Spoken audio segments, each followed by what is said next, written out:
obviously you had an opportunity at Washington State. Why, what was the final decision? You had to make a decision there and opted to stay here. What kind of went through your mind when you had to make that call? Well, this senior class that's coming up, we've been through a whole lot together, as far as what we're building here. I started with these guys the moment I got here. A lot of them recruited them for a year, so I got relationships with them there, and I've coached them for 3 years, and they've done some amazing things here, and I have so much respect for these guys, and I want to try to help them have the best senior year they could possibly have coming up. And and then these kids coming in, I'm really excited about these guys. And again, it's not just that senior class, but it's this group, this team coming in for next year. That when you build something, you build it, and you build it, and you build it, and you want to be around for some of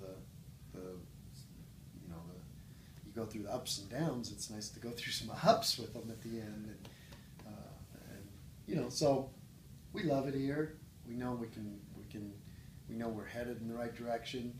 The thing about building, I think that people have to understand, and that I think you see when you really analyze people that have built programs, is it's never just a direct line to the top.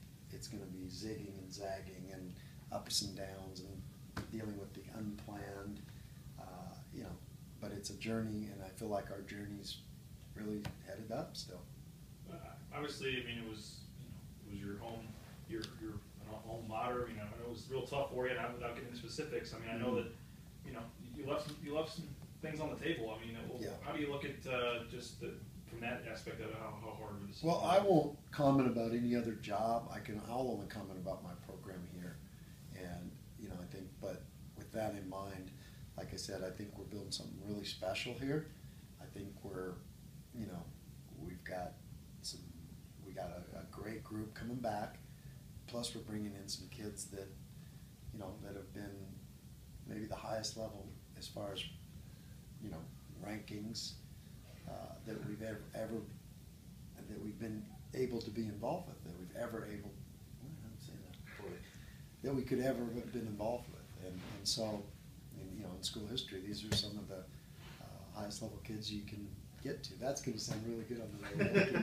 Can you clean that up for me? I usually have a pretty good way with words, don't you? So, just how excited we are about the future, how much we love Boise, how much we love Bronco Nation, and the support we've received here.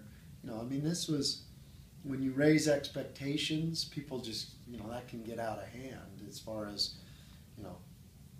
what they expect you to accomplish the next year, and it's got to be next, and it's got to be more, and it's got to be more. Well, I think we did some great things this last year, and we were a whisker away from maybe winning 25 games, and we played probably, I got to think it's the toughest schedule. Now that you look at what some of these teams were able to go do, it's the toughest schedule in school history. The Mountain West was better. It wasn't as good on paper, but we all know that those, UNLV was so talented. New Mexico was terrific. San Diego State was a great team, and then these other teams, all in the middle, that were really, really good, and then on some nights terrific. And so it was probably really close to what it was the year before. You just didn't, we didn't have a signature win as like what Creighton win that got us in, and a few of the other schools didn't quite have the resume things that they had, but it was just as tough. And we finished with the same record that we did in league, and like I said, we were just a couple breaks here or there from really taking off, and he lost by 4 to Iowa State, who, if they would have kept Niang, they might have been playing in the Final Four. They could have beat UConn with Niang, or they would have been right there. He's one of their best players. You got Kentucky, who played in the championship game. You got San Diego State, who went to the Sweet 16. You played them twice. New Mexico was top 25. You played them 3 times. You look right there at that part of the schedule. It just it's pretty tough to play that many good teams, and then you throw in all the other stuff, and then dealing with the injuries. So I felt we were right there, and it was people want to were you disappointed? Were you not? Well, yeah, I want to win every game, and so do our guys. But I was always proud of their effort.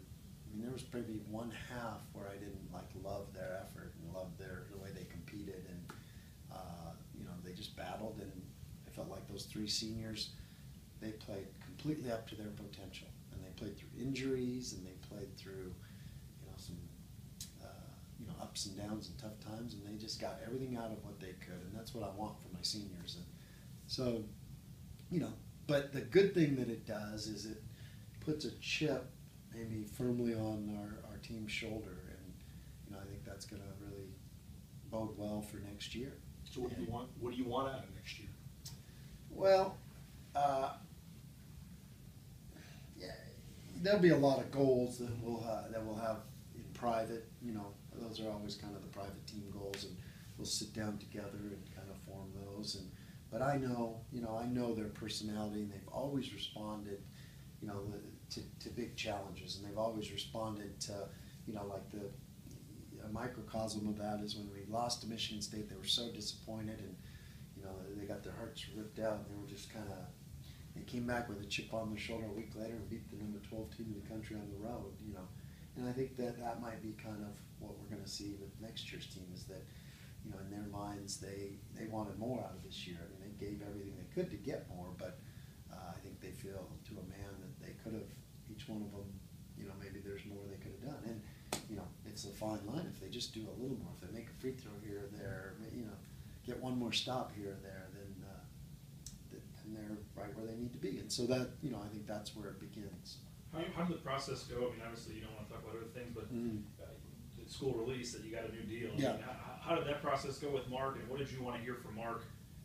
Maybe in addition to just the straight dollars that showed you that the commitment was. Yeah, that's a good question, EJ. What you have to have, and what I want to have as a coach and our assistants, and we all are together on this, and the administration, Bronco, you got to keep getting better. I mean, we've increased attendance in the last 4 years every year, and the students have been better, and we're getting better at everything. But we have to keep moving in that direction. There can't be any. Well, we've gotten to the level we need to get to. I mean, we've got some monster programs in this league, and as a coach, do we want to settle into the middle? Do we want to be lower funded and have to overachieve every year to compete with those monsters? Or do we want to keep trying to elevate this thing and get to where they are? And that's what I see with our administration, is there's a commitment there to keep moving forward, to keep getting better. And hey, and I knew this when I took this job. Everybody wants to build what Gonzaga has and what Gonzaga has done on the West Coast. When they change coaches and change programs, hey, let's do what they do. But there has to be a commitment to do that. And I know we're not going to go from point A to that level in a week, and I know we're not going to get everything at that level right away. But if you're moving in that direction, then eventually you will get to that level. Outside of your contract, were there other things you got for the program? Yeah, absolutely. Charter flights? Right, we're working on the charter flights, because one of my big things, and Mark's with me on this, is when you play these Wednesday night games, you have to miss Tuesday school a lot of times, Wednesday school, and then you're flying back the first flight out Thursday, and it just kills you for Thursday, and you miss school. I mean, Bob's lived it with us. He knows how brutal it is. And so it can really help these student athletes if you can eliminate 6 or 7 of those days by chartering back Wednesday night after the game. We did it one time this year, and it was huge. And then we went on the road. We did it before Wyoming. And I'm telling you, we would not have beat Wyoming had Mark not stepped up and done that, because we would have had to fly all day Thursday, get back, try to scramble with the prep, leave Friday. You just don't have any time. You miss 4 straight days of school too. So your goals for the midweek during the midweek charters, to be able to be able to get home on Wednesday night is the most important thing and a first step. So he's going to help us with that. And then the other thing is the lifeblood of your program is recruiting, and it's become so expensive to get in and out of Boise. Every time you leave here, it's just ka-ching, and you gotta you're recruiting against teams that are recruiting nationally. We got to be able to do that, and that costs money. And so Mark's helping us with the recruiting. recruiting budget. Was there any talk about upgrades to Taco Bell Arena? Yeah, there's, but Mark's got a good handle on that too, but we've redone the practice gym. It's terrific, but we gotta keep moving forward. We gotta make it even better, where it's, these kids are walking in and they're impressed, and we want it to be jaw-dropping someday, and we're getting there. And so, like I said, I'm so happy with Mark. He has the same vision, and Dr. Custer has the same commitment to it, and it's helping both Gordy and I. Do you feel bad for ruining his vacation? No, I'm a family guy too. I was like, don't come off. We can do everything by phone. And it's modern era, right? We don't have to. We can do it. Were you talking to Mark straight during this, or did you have an agent that was? No. I was Mark and I were always talking. Do you have? Obviously those are steps, the charters. And are there things that on that wish list, that dream list, that you kind of have out there that maybe now is not the right time, but you'd like to eventually get to? Yeah. Oh yeah, I've got short-term ones that you can do by, let's make sure all the light bulbs are in the scoreboard are lit. And then I've got long-term ones where I want to long-term goals of, hey, we can really do this, and then it elevates us even more. And so yeah, I've got a big list of things that we got to keep moving forward. But I'm telling you, when you go through our locker room and you go through our practice gym and you go through Taco Bell Arena, we're real close, and it's really impressive what we have here facility wise. And but my job is to keep trying to make it better and make this program better. You said, when I asked you about the defense at one point, you said some more things we can talk about that after Yeah, the season. yeah. And I assume you're alluding to injuries. Yeah, but exactly. You look at Anthony Drimmick. That poor, that kid had a stress fracture in one foot, and then he sprains his other ankle.